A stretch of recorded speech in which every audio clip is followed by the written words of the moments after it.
السلام علیکم ورحمۃ اللہ وبرکاتہ۔ آج ہماری ترکیب کا دوسرا سیکشن ہے، دوسرا قاعدہ ہے اور ویڈیو تیسری ہے۔ ہم نے دوسرے نمبر پر آپ کو یہ بتایا تھا، جیسا کہ اوپر آپ دیکھ سکتے ہیں، معرفہ کے بعد اگر معرفہ ہو تو اکثر موصوف صفت کی ترکیب ہوتی ہے۔ اب یہاں پر ہم نے معرفہ کی 7 قسموں کو بیان کیا اور صفت کس کو کہتے ہیں ہم نے صفت کے بارے میں آپ کو بتایا۔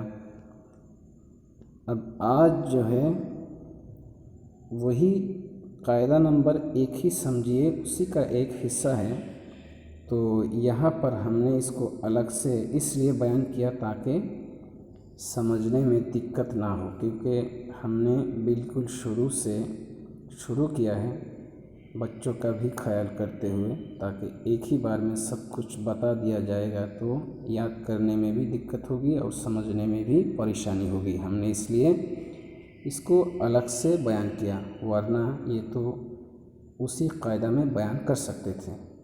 جیسے معرفہ کے بعد اگر معرفہ ہو تو اکثر موصوف صفت کی ترکیب ہوتی ہے، تو اسی طرح نکرہ کے بعد اگر نکرہ ہو، قاعدہ نمبر 2 پر غور کریں، نکرہ کے بعد اگر نکرہ ہو تو اس صورت میں بھی اکثر موصوف صفت کی ہی ترکیب ہوتی ہے۔ جیسے رجل عالم، اس کا ترجمہ ایک عالم مرد۔ رجل یہ نکرہ ہے، کیوں؟ معرفہ کی جو 7 قسمیں ہیں اس میں ایک کیا ہے؟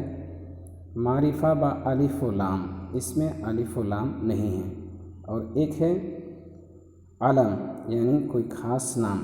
رجل کسی کا خاص نام بھی نہیں، اور اس میں 2 ہی صورت ہو سکتی تھی، دونوں میں سے ایک بھی نہیں ہے، لہذا یہ نکرہ ہے۔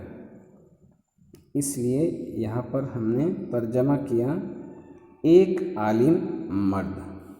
اب نکرہ کہتے کس کو ہے؟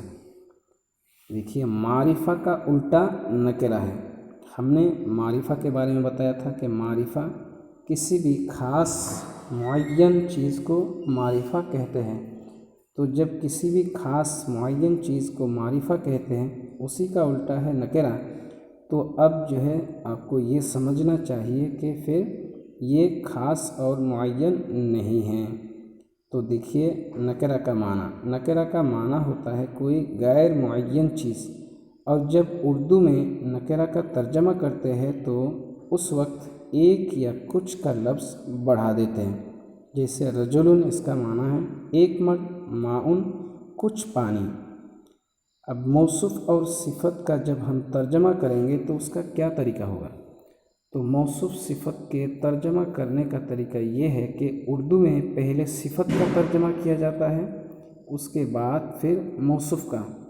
جیسے کچھ ٹھنڈا پانی، اس ترجمہ میں جب ہم نے کہا کچھ، تو اس سے سمجھ میں آنا چاہیے کہ یہ نکرہ ہے، لہٰذا اس کی عربی بناتے وقت الف لام داخل نہیں ہوگا۔